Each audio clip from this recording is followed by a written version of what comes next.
Hello and welcome to the Elevate Your Life podcast. We are doing episode number 109 today, Cheryl. Let's go. 109. Leadership Thursday. We love Leadership Thursday. If you want to see these notes, just go to elevateyourlife.com and request the notes. We'll send them over to you because we got a lot of them today, Cheryl. And a lot of good quotes we took out of this book. So we're working out of a book by John Maxwell called The 21 Laws of Leadership. Been working through that now. We're on Law 12, which I'm not super great at math, but I think that we're past the halfway point, Cheryl. we're on the other side of the fence now. Yeah, we are. Yeah, it's probably gonna be 2023 before we finish this, but it's we're moving right. We're making progress. That's what matters. Yeah, I mean, I don't think that's a big deal. It takes what it takes, right? Yeah, let's take them one at a time and learn them. This is a great one today, Cheryl. It's law number 12, the law of empowerment. Only secure leaders give power to others. Yeah, I love that. I really do. And the law of empowerment is all about taking people to a higher level than they could have ever gone by themselves. So that's really what it's all about today. And Yeah. I love it. I really, really, really, really like this law. Yeah. I mean, we could end the podcast right now because that line is just the whole essence of it, you know, Yeah. and Okay, bye. We have a few more things to say. We have a few more things. No, it is about taking people to a higher level that they could have ever got to on their own, you know, and that's such a great feeling to be able to do that in life. That's why, you know, we love this law so much. Yeah, well, and the next part, Paul, is even more interesting to me because I spent a lot of my life being very insecure. But, you know, what happens when you're insecure is it becomes impossible to give power to others. Yeah. Right. It really doesn't. So that's something that we really need to become aware of. Right. Because if we aren't aware of how we are and how we're feeling inside, you know, and where our confidence level is, then I think it just makes it harder for us to help others. So if leaders really want to be successful, we really have to focus on others. Yeah, empowering others. And Cheryl, I just feel like in today's world, for whatever reason, I feel like people are more insecure now than ever before. Mm-hmm. Well, you know, I mean, something that's very interesting to me is when you can hide behind something like this for a long time, you get used to that. Yeah. Right. You get used to that feeling and how others react to you and treat you and how you treat them. And so I think it's very hard to break out of that and go back to how we were. Yeah. Yeah, absolutely. It's such a great point. And yeah, there's a lot of things that are contributing to it right now, but that is definitely at the top of the list. Another thing that caused it, Cheryl, is we look back at our childhood, you know, and you know, we've got to go back in time here a little bit. And there's a couple games you may or may have not played when you were a child. One is called King of the Hill. Yeah. So you know, so there's, and the way this game is organized, it's so that you are on top and you keep pushing people down. I mean, that's the exact opposite of what we're talking about here in the law of empowerment. But it's something maybe that has, because you're wondering why you're not empowering others. It could be some programming from the past. Another game we played as kids is Follow the Leader, which is a game where you try to do something so hard that you know the next person won't be able to do that. Yeah. And I see you in this game, Cheryl, of Follow the Leader being pretty crafty. I'll tell you something, brother. I actually won King of the Hill all the time. And I won Follow the Leader all the time. But I'm going to tell you what I took away from it and what I've learned.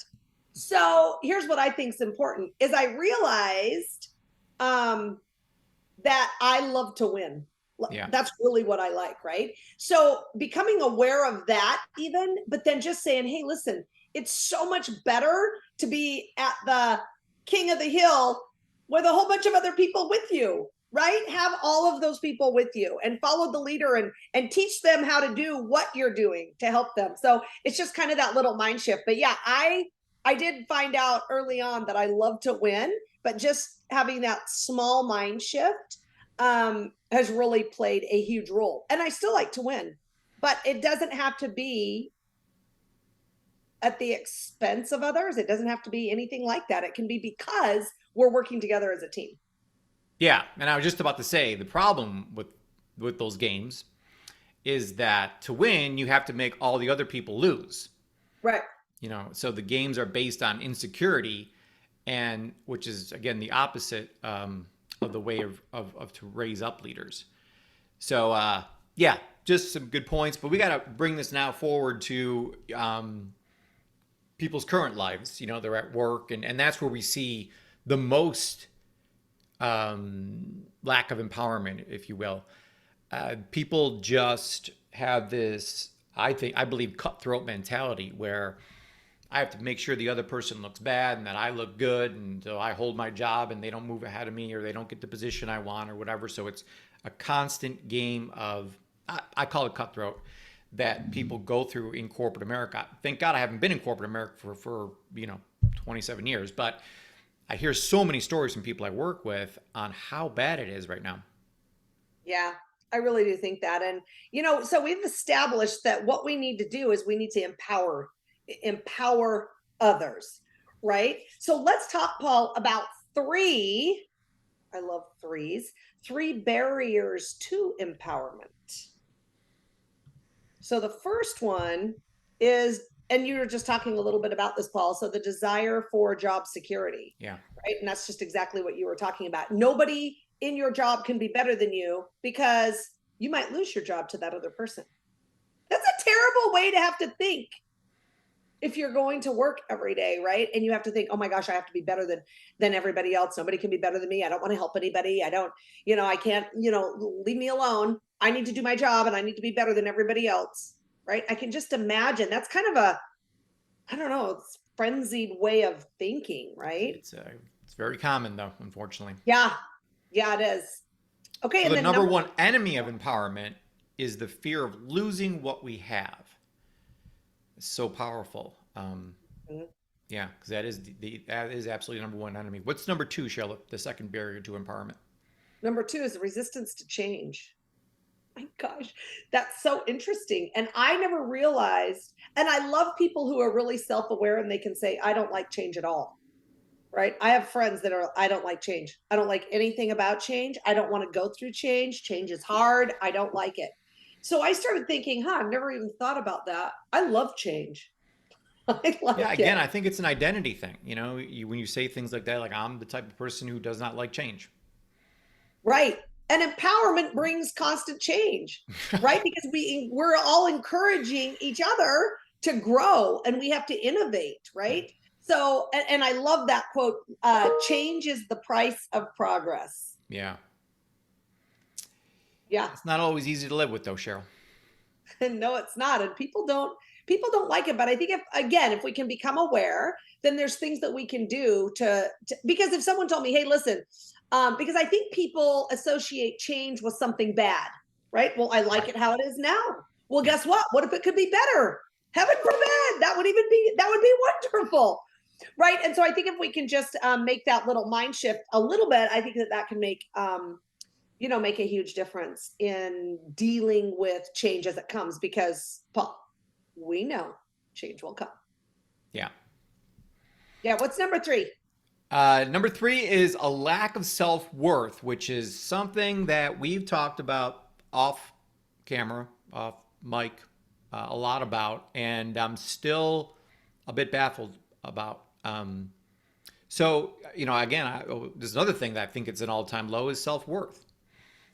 But Mm-hmm. but explain to us, Cheryl, like what is your opinion or view on self worth? Because we hear this with especially women, that I just feel like I have low self worth, or I don't feel like I'm worth it, and I'm not sure where this is coming from. I guess it's coming from their youth or things they've been told in their lives, but what's your Sure. view on that?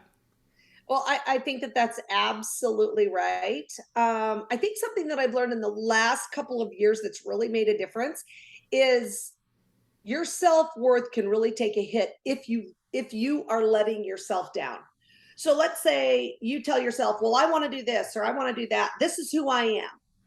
These are my principles, these are my morals, these are that. But if you do things outside of who you believe you are, then I think that really hurts your self-esteem, because again, you're letting yourself down. And I think that that's the number one problem, um a lot of the times. And I don't even know, Paul, if we realize um that we're doing that, or that that makes a difference. Like you tell yourself, oh, I love to use this analogy, oh, I'm gonna lose 10 pounds. You get started, and then you stop, and then you eat a donut, and then you do this, and then you do that. I'm going to work out every single day, and then you don't. And then those little things, I think, get into your subconscious and cause havoc Yeah. for you. And I think it lowers your self-worth and your self-esteem every single time that happens. Yeah.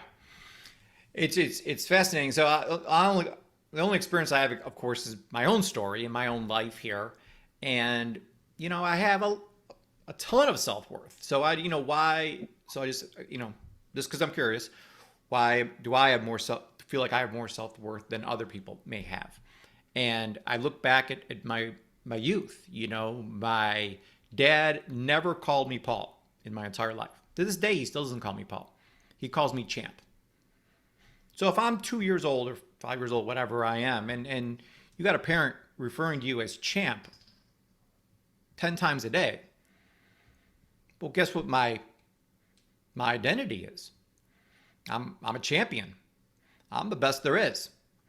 So my self-worth, just from that alone, I think, and then from accomplishing things, I think we get self-worth where I love the cookie jar. We have this thing called the cookie jar where we look back at wins in the past. And you're like, listen, I did this, this, and this. Those are all great things. And I know you kind of did this with your own mind, Cheryl, because I was trying to convince you how brilliant you are. And you're like, okay, let's just say Paul might be right. Let me go look for evidence that supports that. And lo and behold, you went to look for evidence and you found a whole truckload of it. And, that you're like, wait a second, I do. So I think some people just have low self worth as a default, but don't really look and say, well, wait a second, I've done this, this, this, and this, so I should be, I am worth a lot.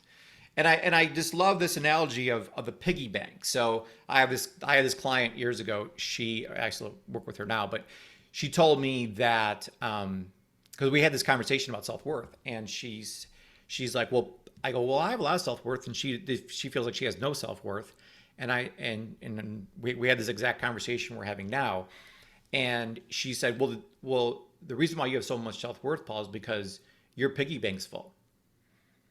So people have been making deposits. And then I think as parents, it's so important to keep making deposits into your children. I love what Alex Dice tells us. He's like, catch someone doing something right, Yeah. and point that out. Your child does something, we always want to point out what people are doing wrong. Catch them doing something right. And my piggy bank got full from people saying, Paul, great job. Paul, great job. Awesome job, Paul. That just over and over and over again throughout my entire life, my piggy bank's full. Now her piggy bank had like 2 pennies in it. Yeah. So if something bad happens, you lose some change.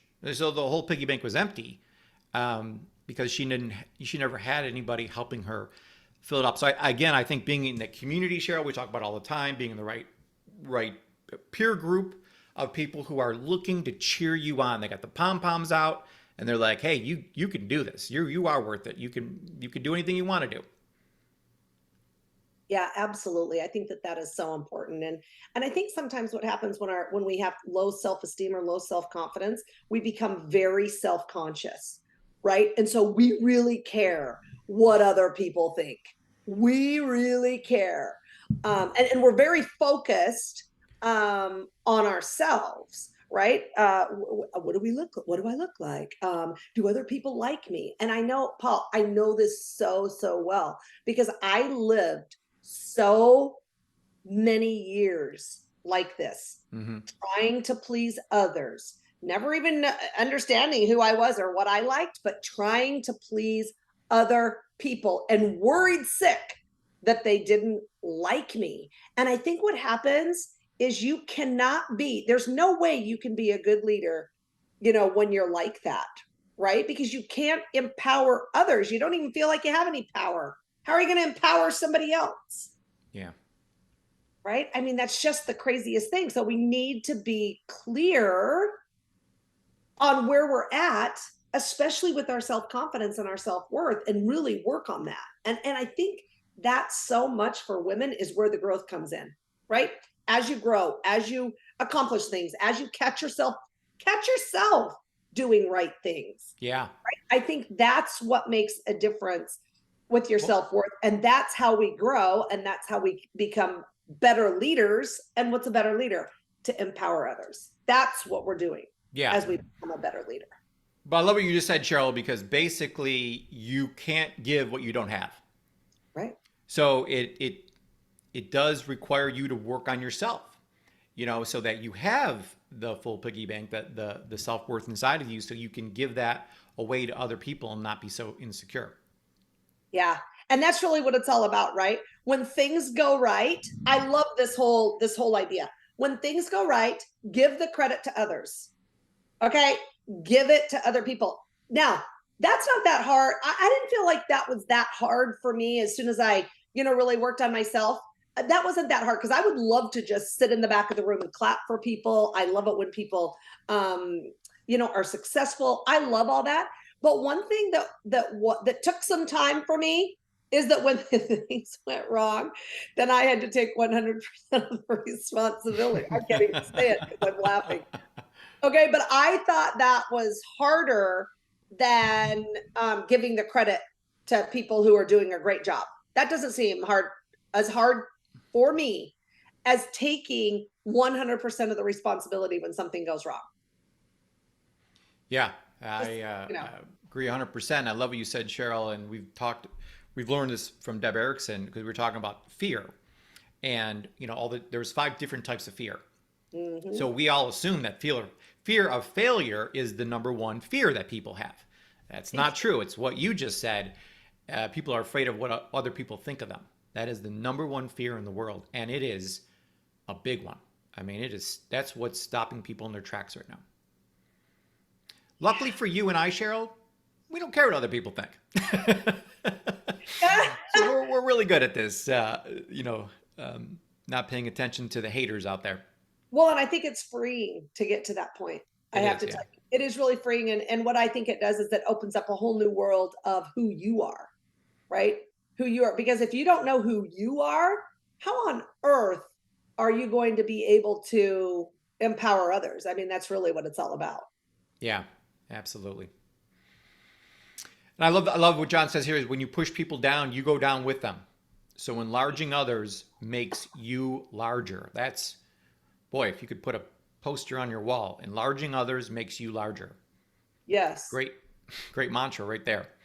I love that. Okay, so Paul, let's talk about some things that we can do this next week to really get the most out of this chapter. So, the first thing we want you guys to do is on a scale from 1 to 10, please score yourself on your self confidence. I used to not like to do that, Paul, but I love to do it now. Oh my gosh. So but I think that that's so awesome. So and then another thing is think about, are you someone who believes in other people, right? Yeah. Or are you the type that I used to be? Absolutely. And I still struggle with this. If I want something done right, I need to do it myself. Yeah, it's the worst attitude to have. I know.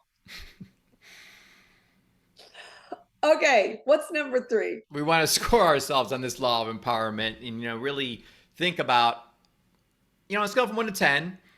How well are you really doing this? Are you intentionally going out every single day and empowering others? Like I have this law of 2 in my life where I will not go to bed unless I give 2 compliments away today. I got to go find something good that someone's doing out there and compliment on them. Catch them doing that right thing. So this is just a daily habit I have now. And that's, so you might be like, well, I do that sometimes, but not every day, so you might score 5 or 6 like most people will. But yeah, just take a hard look at this and then, make it a point that, hey, listen, I'm going to go from a 6 to a 10 in this because I do see the importance of empowering others. Here's what I've done. So number four it has to do with the same thing, right? So you need to give some compliments out today, and look for the good things that people are doing, right?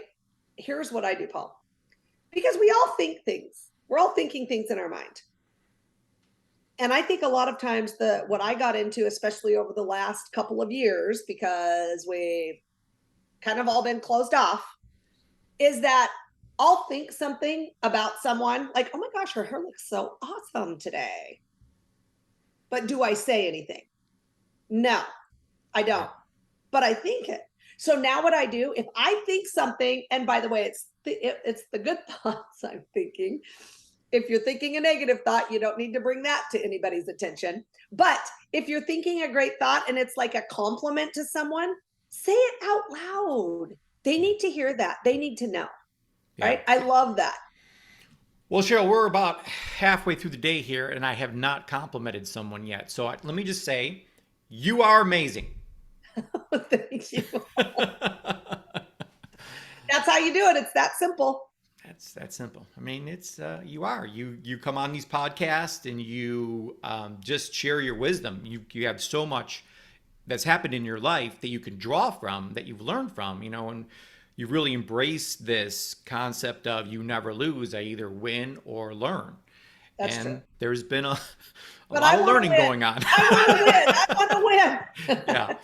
So when you do have that much learning, you have a lot to share with others. So we really appreciate you coming on this podcast. I, for one, really thank you for coming on this podcast and sharing your wisdom with me and the rest of the world. Oh my gosh, you are so nice, Paul. That is well, thank you for being here, because I'm pretty sure I wouldn't be on this podcast if it wasn't for a great partner like you. See, that the forced compliments me to are do flying it. here. That forced me to do it. So thank you. I really appreciate that. Okay, you guys. So let's read chapter 12, The Law of Empowerment, if you have not already done so. And then read for next week, chapter 13. And that's the law of the picture. This is a tough one for people, Cheryl. I like it though, because people do what people see.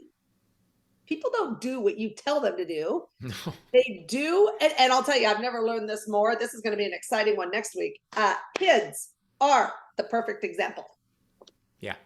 Of the law of the picture. For sure. So there's some books to read in case you want to really excel at this law here. There's a book called The 360-Degree Leader by John Maxwell. Absolutely outstanding. There's a little small book called Winning with People that I love. Like I always refer to that. And Becoming a Person of Influence is one of John's top books and goes into the importance of empowering others. So Cheryl, +1 for today is only secure leaders give power to others. To elevate your life, we encourage you to focus on empowering others, so that you can move from fine to fabulous. Awesome. Okay, we'll see you next Tuesday, everyone.